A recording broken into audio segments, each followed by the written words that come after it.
पढ़ने आए हुए हैं और आज है शिवरात्रि। तो सबसे पहले आप लोग को शिवरात्रि की शुभकामनाएं है ना सबको। और आज हम लोग बहुत अच्छा दिन, आज हम लोग संस्कृत भी चालू कर रहे हैं। आज चैप्टर का भी नाम है मंगलम। बताइए चैप्टर का क्या नाम है बाबू? मंगलम। अब मंगलम मतलब होता है शुभ या कल यज्ञकारी, मतलब कहने का अर्थ होता है कोई भी काम जैसे होता है आप लोग काम करते हैं तो मंगलम, मंगलम का अर्थ होता है शुभ। आप लोग नहीं बोलते हैं कि मंगल भवना मंगल, मतलब हे भगवान हमको मंगल कीजिए, मतलब हमारे काम को शुभ कीजिए, है ना। भगवान से हम लोग विनती करते हैं। तो चलिए आज हम लोग क्लास 10 का लेसन 1 है और इसका नाम है मंगलम। चैप्टर को क्या करेंगे बाबू? पढ़ाई करेंगे। और बहुत खुशी की बात है कि आज आप लोग शिवरात्रि के दिन भी आज आप लोगों ने पढ़ने आया, मतलब इसका मतलब आप लोगों ने ये सिद्ध कर दिया बच्चों कि कर्म ही पूजा है। वर्क इज वर्कशिप, मतलब कर्म ही क्या है बाबू? पूजा है। ऐसा बात नहीं है कि पूजा नहीं करना है, करना है। भगवान भक्ति श्रद्धा हम लोग का तो संस्कृति है भारत देश की। लेकिन बाबू मेरे दोस्त मेरे राजा, सबसे बड़ी बात है कि अपना कर्म, ठीक ना। और आपका ये कर्म ही आपको कहां तक अपने आपके मंदिर तक ले जाएगा और ईश्वर से भेंट कराएगा। सही में ईश्वर क्या है? सही में ईश्वर यही है कि आपका परिवार सुख शांति से रह रहा है, उनकी महिमा अपार है। आपके माँ बाप भी सही में वही है जो आपको सुख शांति से है, तो समझिए आपको भगवान मिला हुआ। अब आपको भगवान की ढूंढने की जरूरत नहीं है, समझाया। तो आज हम लोग मंगलम चैप्टर पढ़ेंगे मेरे दोस्त, और मंगलम का पाठ परिचय हम देंगे कि इसमें मंगलम हम लोग क्या सीखेंगे और क्या जानेंगे। तो मंगलम में इस पाठ में 5 मंत्र हैं। पहला है ईश्वासी कंठ मुंडक तथा श्वेताक्षर नामक उपनिषद से ये संकलित है। 5 मंत्र जो है वो सब ना ये श्वेताक्षर नामक उपनिषद से क्या है संकलित है। ये मंगलाचारण के रूप में पठनीय है।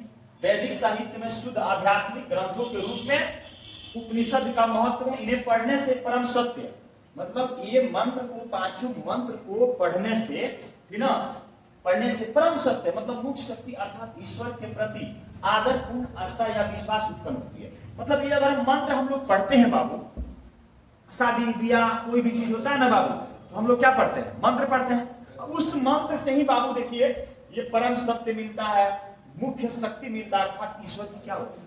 प्राप्ति होती है ना। और उनका आदर पूर्ण आस्था में हम लोग जुड़े रहते हैं, है ना। और उसमें विश्वास उत्पन्न होती है। भगवान में क्या होती है बाबू? विश्वास उत्पन्न होती है ना। ये है बाबू। तो यहां से क्वेश्चन आपका ऑब्जेक्टिव में बन जाता है ना, कि मंगलम पाठ में कितने मंत्रों का उल्लेख है? 5। कितने मंत्रों का उल्लेख है? 5 ना। मंगलम पाठ में 5 मंत्रों का क्या है बाबू? यहां से एक पहला ही आपका ऑब्जेक्टिव बनेगा। और ये 5 मंत्रों का जो उल्लेख दिया गया है, ठीक है, ये 5 मंत्र जो दिया गया है ये श्वेताक्षर नामक उपनिषद में दिए गया। तो यहाँ से भी एक ऑब्जेक्टिव आपका एग्जाम में आएगा, ठीक है। इसको ध्यान में रखकर आप लोग पढ़ाई करना है। सत्य की खोज की ओर मन का झुकाव होता है। इस चैप्टर में आपको बताया गया है कि सत्य की खोज की ओर मन को झुकाव लाना है, सत्य के रास्ता पे चलना है, अहिंसा के रास्ता पे नहीं चलना। इसलिए तो गांधी जी का कथन था बाबू, सत्य और अहिंसा बोले थे। हमेशा इंसान को सत्य के रास्ते पे चलिएगा ना बाबू, तो आपको भीड़ कम मिलेगा। असत्य पे तो सब चल रहा है बाबू, लेकिन आप अगर जिस दिन सत्य के रास्ता पे चल रहे हैं बाबू, उस दिन उसमें भीड़ बहुत कम है ना। और एकदम आगे जीवन में क्या होते रहिए, बढ़ते जाइए। एक चीज तो है बाबू, सत्य के रास्ता में थोड़ा सा कष्ट है, लेकिन आगे जाके अंतिम चरण सुख मिलेगा, ठीक ना। आप देखिएगा कि कोई बात को ना आप झूठ बोल दीजिएगा ना, तो आपके मन में रहेगा अरे यार ये काम तो हम खुदे किए हैं और झूठ बोल दिए हैं। तो आपको जब तक कोई सच किसी को, दोस्त को, मित्र को नहीं बता दीजिएगा, तब तक बाबू आपके मन में बेचैनी रहेगा। तो ये पाठ आपको सत्य की खोज की ओर मन का झुकाव करता है और आध्यात्मिक खोज की उत्सुकता होती है। आध्यात्मिक का मतलब होता है अपने आप को एकाग्र करना और अपने आप को शांत करना। आध्यात्मिक मतलब शिक्षा जो है, आध्यात्मिक शिक्षा जिसको हम लोग मेडिटेशन के नाम से भी कुछ लोग ज्यादा करते हैं। आध्यात्मिक शिक्षा बाबू भारत के हर एक बच्चों को देने की जरूरत है, क्योंकि जो बच्चे अध्यात्म से जुड़ जाए उनके जीवन में परम सुखी रहेगा। वो कभी किसी दूसरे को गलत नहीं सोचेंगे, किसी के बारे में बुरा नहीं सोचेंगे। बहुत अच्छा बाबू। चलिए, उपनिषद ग्रंथ विभिन्न वेदों से संबंध है। जो उपनिषद और ग्रंथ है विभिन्न वेदों से क्या है संबंध है। चलिए, ठीक ना। अब हम उपनिषद का अर्थ होता है गुरु के समीप बैठना। चलिए आपका ये ऑब्जेक्टिव निकल गया। दूसरा का तीसरा का ये ऑब्जेक्टिव बना सकता है एग्जाम में कि बताइए उपनिषद का अर्थ क्या होता है। बोलिए आप लोग। गुरु के समीप बैठना। उपनिषद का अर्थ क्या होता है बाबू? गुरु के समीप बैठना। देखिए बगल में गुरु जी का नाम भी लिखा हुआ है, लिखा है ना, इसलिए बगल में हम लिख दिए ना, जरूरी है ना, आपने सर इसको बनाया है नोट्स को। चलिए तो उपनिषद वैदिक काव्य में अंतिम भागे दर्शन शास्त्र परमात्मा ना महिमा प्रधानता ये ध्यान से सुनिएगा। तेना अब आप लोग जो भी बात हम बोल रहे हैं कि ऑब्जेक्टिव में पूछेगा तो नोट्स लेके आप लोग भकुआइए नहीं बहुआ। आप लोग नोट्स में पेन से क्या कीजिए, अंडरलाइन कीजिए। जो भी आपको नोट्स मिला हुआ है उसको पेन से क्या कीजिए, हाँ रेड पेन रखिए, और उससे नहीं तो हाइलाइटर रखिए पेन का, उससे क्या कर लेना है, अंडरलाइन कर लेना है। बैठ के भाकुर में तकना नहीं है ना, एकदम हाँ पेन रखिए एकदम बगल में। चलिए हाँ तो तेना परमात्मा जगत व्याप्त मनु शासितम एवं सर्वेशा तपस्यम परम लक्ष्यम आस्मिना पाठे परमात्मा उपनिषदम पदात्मा का पंच मंत्र संकलित संति। मतलब हम इसको हिंदी में पढ़ेंगे बाबू। और उपनिषद वैदिक साहित्य के अंतिम भाग में दार्शनिक सिद्धांत को प्रकट करते हैं। सब जगह श्रेष्ठ पुरुष प्रार्थना की महिमा का प्रधान रूप से गायन हुआ है। मैंने सारे जगह बाबू जो भी लोग पुरुष श्रेष्ठ हैं उन्हीं का गायन हुआ है ना। जो पुरुष श्रेष्ठ है उसी का ना गायन होता है। जो श्रेष्ठ नहीं उनका गायन होता है कहीं। गायन का मतलब होता है चर्चा। गायन का क्या मतलब होता है बाबू? चर्चा है ना। हाँ उसी परमात्मा से सारा संसार परिपूर्ण है और अनुशासित है। मतलब एग्जाम में यहाँ से ऑब्जेक्टिव पूछ सकता है कि बताइए सारा संसार परिपूर्ण और अनुशासित किससे है? बाबू परमात्मा से। इस चीज को क्या करके अपने नोट्स में अंडरलाइन कीजिए ना। जो भी नोट्स मिला उसमें अंडरलाइन कीजिए कि परमात्मा से ही सारा संसार क्या है बाबू? परिपूर्ण है और अनुशासित है। एग्जाम में ऑब्जेक्टिव पूछ सकता है आपको बाबू है ना कि किससे सारा संसार अनुशासित है ना। तो परमात्मा से ही सारा संसार परिपूर्ण भी है और क्या है बाबू? अनुशासित भी है। सबों की तपस्या का लक्ष्य उसी को प्राप्त करना है। माने सारे जीव जंतु मनुष्य मानव किसको प्राप्त करना चाहता है? परमात्मा को। आज तुम लोग पूजा पाठ करके आई हो, ये आत्मा है और वो क्या है? परमात्मा। तो आज तुमने जो पूजा पाठ करके आई हो शिवरात्रि के दिन, ये तुम्हारा भी तो लक्ष्य है, भगवान को हम प्राप्ति करें। लक्ष्य है कि नहीं है? तुम मंदिर गई हो तो क्या भगवान है, भगवान एक बार दर्शन दे दो। सही में अगर भगवान जी दर्शन दे देंगे ना तो बस साथ में ले चल जाएंगे। भगवान जी दर्शन दे दीजिए ना, कभी हमको भगवान के पास जाना, चलो चलो समाधि लिया जाए ना। ये मत कहो कि भगवान के पास जाना तो पृथ्वी पर नहीं जगह मिलेगा। ये कहानी हम तुम लोग को सुनाएंगे ना। ये गुड़िया बोलती है ना, सत्यनारायण भगवान की कथा में कोई सुनाता है कि किसको किसको पास चलना है स्वर्ग। तो सब लोग बोला हमको चलना है। स्वर्ग किसी के बारे में पता नहीं था। तो बोला कि देखो भाई स्वर्ग तो चलना है लेकिन तुम अपने धन दौलत को क्या करना पड़ेगा? त्यागना पड़ेगा। ये बेटा बेटी को क्या करना पड़ेगा? त्यागना पड़ेगा, तब जाकर तुम स्वर्ग ऊपर चलो। जब ऊपर का बात सुना, ऊपर मतलब बोला कहाँ? भगवान के पास। तो बोला ना हमको स्वर्ग नहीं जाना है हमको स्वर्ग नहीं जाना है। स्वर्ग सबको चाहिए लेकिन जाना किसी को नहीं है। हम इनको बोले, आप लोग को बोले कि चलिए स्वर्ग आप लोग बोलिएगा ना, बोलेगा माँ बाप को धन दौलत को छोड़ के नहीं जाना। समझे? चलिए तो सबों को तपस्या का लक्ष्य उसी को प्राप्त करना है। तो किसको प्राप्त करना है बाबू? परमात्मा को। ना किसको प्राप्त करना है बाबू? परमात्मा को प्राप्त करना है ना।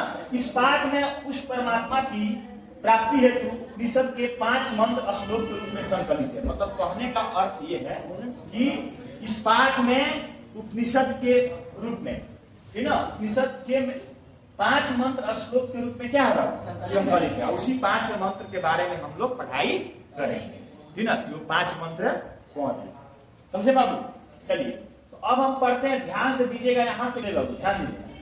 ये हिरण्मय पत्रेण सत्यासी पीतम मुखम तम पुष्णपाणि सत्य धर्माया दृष्टते। मतलब कहने का अर्थ समझिए, ये क्या बोल रहा है।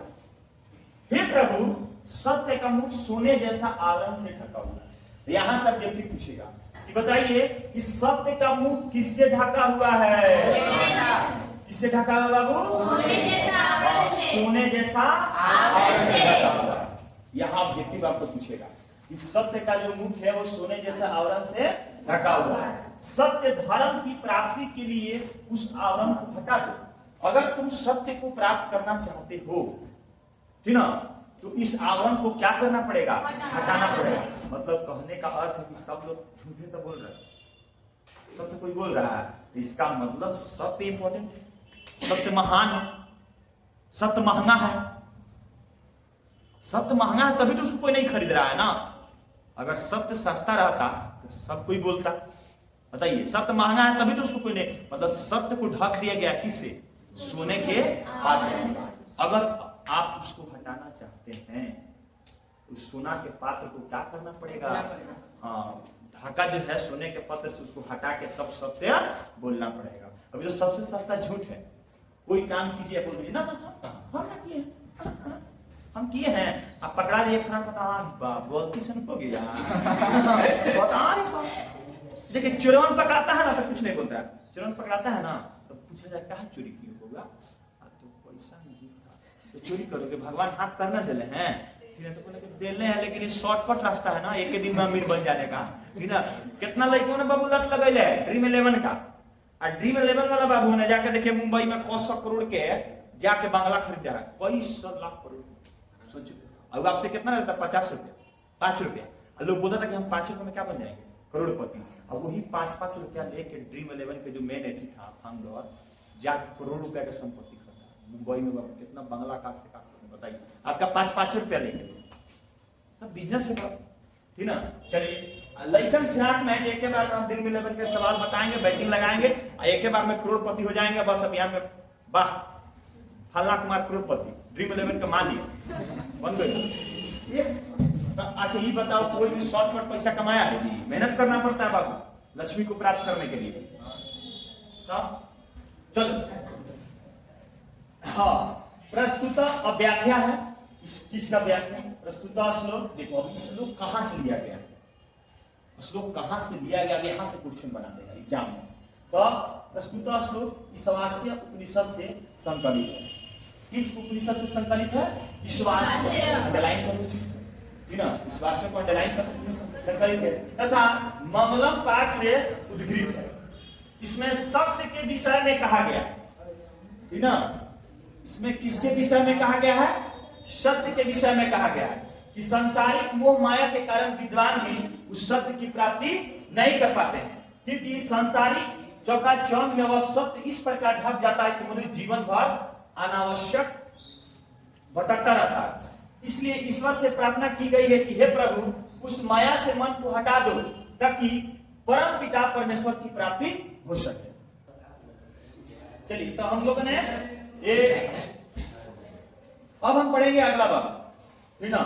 अर्णो अड़ियान महतो महियान। देखिए ध्यान दीजिएगा, दूसरा श्लोक क्या बोल रहा है कि अर्णो अयान महतो महियान आत्मस्य जंतु नृत्य गुहाया तम क्रतृ पश्यति विद शोके धातु प्रसाद मीना माही मन आत्मन, ठीक ना। देखिए इसमें क्या कहा गया है, ये सबसे इंपॉर्टेंट लाइन है।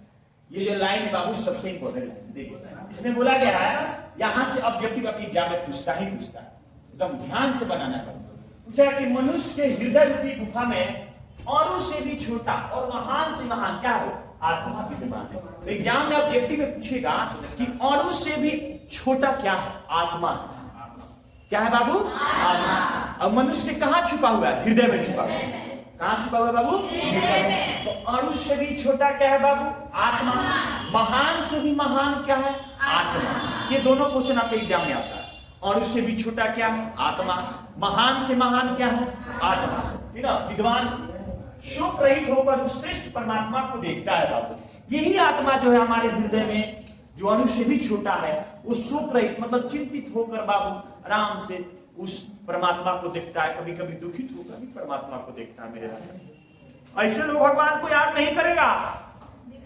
हाँ ना, दुखे भगवान को याद करता है ना। समझ में आया? चलिए, तो व्याख्या है बाबू कि प्रस्तुत श्लोक कंठ उपनिषद। देखिए यहां से आ गया बाबू, किस उपनिषद से लिया गया है? कंठ। जो यह श्लोक है वो कौन सा उपनिषद से लिया गया? कंठ उपनिषद से लिया गया, संकलित तथा मंगलम पाठ से क्या बाबू? उद्धृत। इसमें आत्मा स्वरूप तथा निवास के दिशा में बताया जो इस उपनिषद में, बिना कंठ उपनिषद में बाबू आत्मा से संबंधित है ना, उसके निवास वो कहाँ रहता है ना, इसके बारे में क्या किया गया? बताया गया है। चलिए, विद्वानों को कहना है कि आत्मा मनुष्य के हृदय में सूक्ष्म से भी सूक्ष्म, मतलब छोटा से भी छोटा है ना, तथा महान से भी महान रूप में विद्यमान है। जब जीव संसारिक मोह माया को त्याग कर हृदय में स्थित आत्मा से साक्षात्कार करता है तब उसकी आत्मा महान परमात्मा में मिल जाती है और जीव सारे संसारिक बंधनों से मुक्त हो जाता है। इसलिए भक्त प्रार्थना करता है कि हे प्रभु हमें उस अलौकिक, अलौकिक का मतलब होता है पवित्र प्रकाश से आलोकित करो कि हम शोक रहित होकर अपने आप को उस महान परमात्मा में एकाकार हो सके। मतलब कहने का अर्थ हुआ कि हे भगवान, जब हम दुख में भी रहें ठीक ना, तभी हम उस परमात्मा को याद करें। और सुख में तो बाबू याद करना ही करना है भगवान को, दुख में भी याद करें। दुख में इसलिए भगवान को याद करना है कि हे भगवान हमारे दुखों को, कष्टों को क्या करें आप? हरे, ठीक ना? हमने बात को ना, हाँ यही चीज है बाबू। तो इस चीज को आपको ध्यान से पढ़िएगा, इसी में से ऑब्जेक्टिव और क्वेश्चन आंसर भी यहीं से बनता है बाबू, ठीक ना?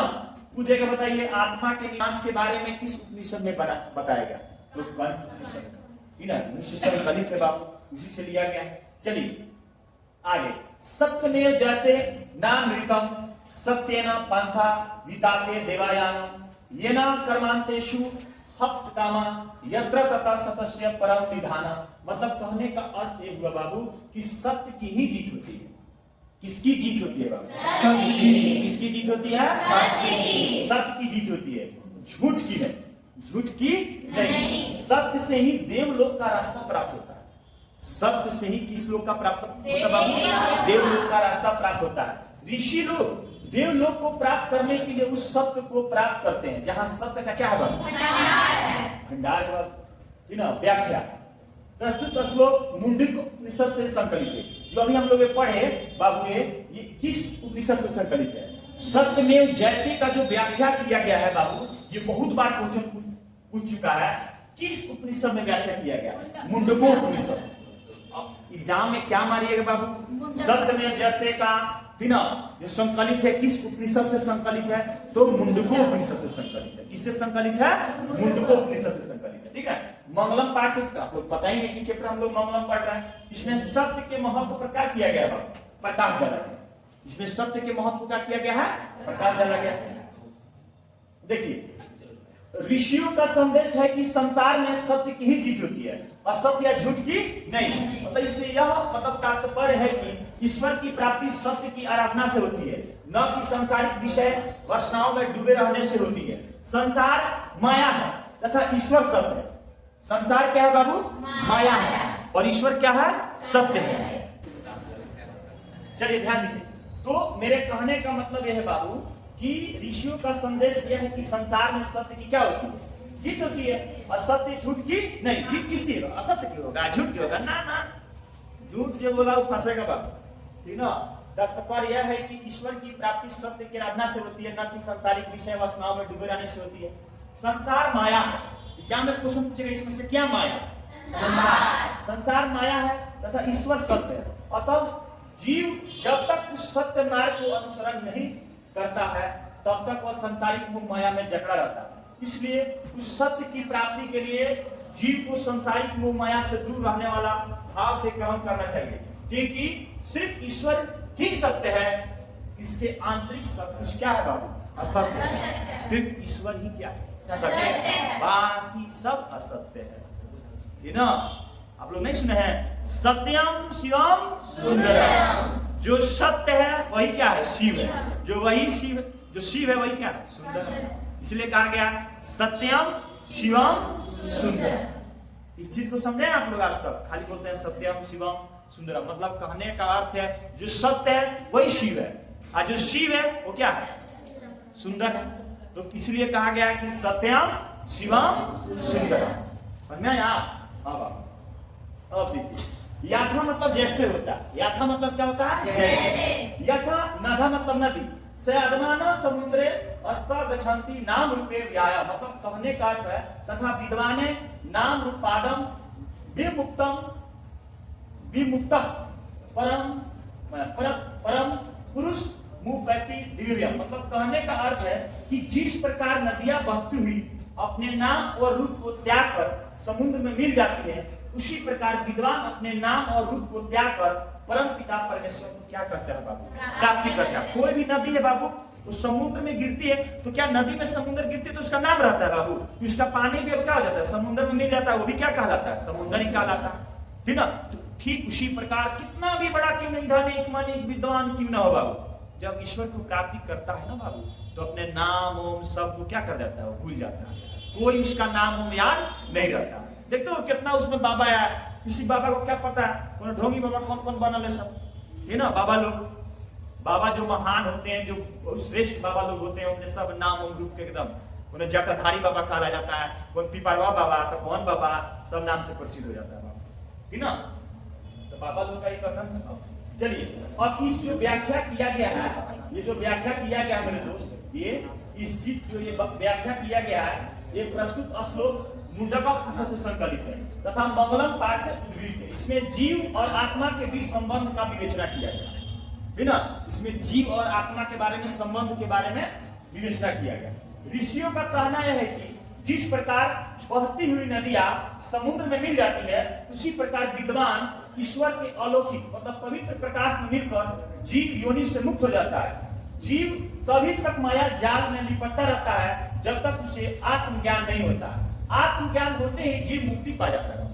जिस तरह जीव तब तक माया के बाजार में इधर उधर रहेगा, उसको आत्मा के बारे में ज्ञान नहीं है। और जिस दिन उसको आत्मा के बारे में ज्ञान प्राप्ति हो जाएगा बाबू, ठीक ना, उस दिन वो क्या मुक्ति पालेगा? क्या पालेगा? मुक्ति पालेगा, ठीक ना? क्या पालेगा? मुक्ति, ठीक ना? अब देखिए, तो वेदांत हेमंते पुरुषम महांतम आदित्य वर्णम तमस प्रस्तात तमेव विद्यार्थी मृत्यु मेतु नान्य पंथा विद्या आना, मतलब कहने का अर्थ है कि मुझे ही महान पुरुष जानो, मतलब आत्मा बोल रहा है, मुझे ही महान पुरुष जानो, आत्मा सॉरी परमात्मा को ही जानना जो प्रकाश स्वरूप में अंधकार के आगे है। मतलब परमात्मा जो है ना बाबू, प्रकाश स्वरूप में ही क्या है? अंधकार से भी क्या है बाबू? आगे है। उसी को जानकर मृत्यु को प्राप्ति किया जा सकता है। जो परमात्मा नहीं जाना, परमात्मा के बारे में जो नहीं जाना, उसको मृत्यु की प्राप्ति नहीं हो, पक्का नरक में जाएगा। इसके अलावा दूसरा कोई मार्ग नहीं है, अर्थात आत्मज्ञान बिना मोक्ष की प्राप्ति संभव नहीं है। जब तक आप आत्मा की ज्ञान नहीं मिल जाता है आपको बाबू, तब तक आपको मोक्ष नहीं मिलना वाला। जाके गाया में पिंडा कराने से मोक्ष मिलेगा? नहीं। श्राद्ध कराने से मोक्ष मिलता है? नहीं बाबू। आत्मा का ज्ञान अगर आपको मिल जाता है, आत्मिक शक्ति आपके पास पावर आ जाता है, तभी आपको मोक्ष की प्राप्ति। जैसे आत्मिक शक्ति मिला था महात्मा बुद्ध को बाबू, 6 साल पीपल के वृक्ष के नीचे तपस्या करने के बाद भी ना उनको ज्ञान की प्राप्ति हुआ था। एक भगवान स्वरूप हो गए थे महात्मा बुद्ध बाबू। गांव के लोग भगवान को नहीं करता भगवान, तो बोला कि चलिए कांटा पे चल के दिखाइएगा।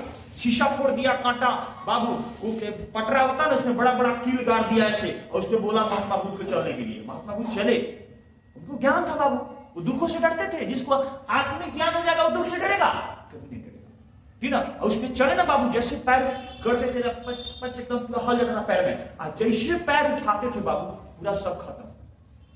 ऐसा भगवान, तब सारा लोग पैर पकड़ लिया, बोला कि बाप सही ना भगवान महात्मा बुद्ध को गांव के लोग, ठीक ना? महात्मा बुद्ध तो बाबू एक अंगुली नाम का डाकू था बाबू, वो तो पूरा लोग को मार के एकदम हिंसक उतरा था वो अंगुली मार, और मार के गला काट के बाबू उंगली काट के पहनता था। उसका लक्ष्य था बाबू, ठीक ना, कि हम इतना आदमी को मारेंगे, उसका लक्ष्य बना लिया था। गांव के सारे लोग डर गए थे, पूरा एकदम सब लोग डरे हुए थे। तो महात्मा बुद्ध बोले कि पूरा गांव के लोग क्यों डर रहा है इतना भाई?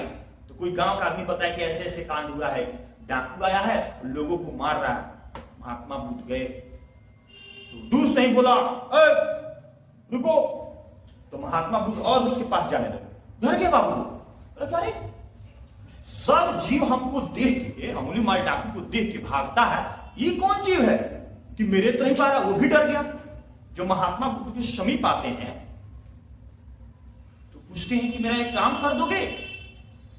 तो बोलता है बोलियो। तो बोले कि इस पेड़ का एक पत्ता तोड़ दोगे? बोला ये है चूंकि काम मेरा पत्ता तोड़ेला, हम लोग कौन बड़का काम बोलेगा। तो गया तो बाबू जानते वो डाले काट के लेकर चला ना, ये वो पत्ता मांगता हो तो डाल काट के बाबू लाया ना, तो महात्मा बुद्ध बोले कि फिर इस डाल को तुम जहां से काट के लाए हो जुड़ दो। बोला बुलबा का ऐसा, और डाल जो कट गया, जो पेड़ से डाल कट गया वो जुटेगा, कैसे बात करते हो? तो ठीक उसी प्रकार महात्मा बुद्ध बोले कि हमको बुलबा बोलता है, बुलबा तुम है तो अरे गधा, जब तुमको किसी को जिलाने का हक नहीं है, किसी को जीव को जिलाने का हक नहीं है, तो तुमको मारने का हक कैसे है? डाकू बाबू समझ गया कि बात तो सही है। हे भगवान आप कौन है? तुरंत पैर पकड़ लिया बाबू, ठीक ना?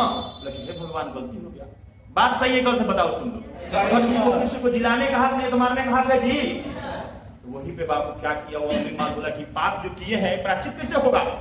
लेकिन ठीक है तुम ज्ञान प्राप्ति करो, तुम जंगल में जाओ, पेड़ के नीचे बैठो। और वही बाबू ज्ञान की प्राप्ति किया, वो भी आत्मा को जाना, और वो बन गया वाल्मीकि जो रामायण का रचना कर दिया। वही अंगुलीमाल डाकू था बाबू जो रामायण की रचना किया। सोचो ये कैसे बाबू, ये सब आत्मिक ज्ञान से बाबू। व्याख्या इसका है बाबू कि प्रस्तुत श्लोक श्वेतांबर उपनिषद से संकलित है तथा मंगलम पाठ से उद्गृत है। इसमें परम पिता परमेश्वर के विषय में कहा गया है। किसके विषय में कहा गया है? परम पिता परमेश्वर के बारे में।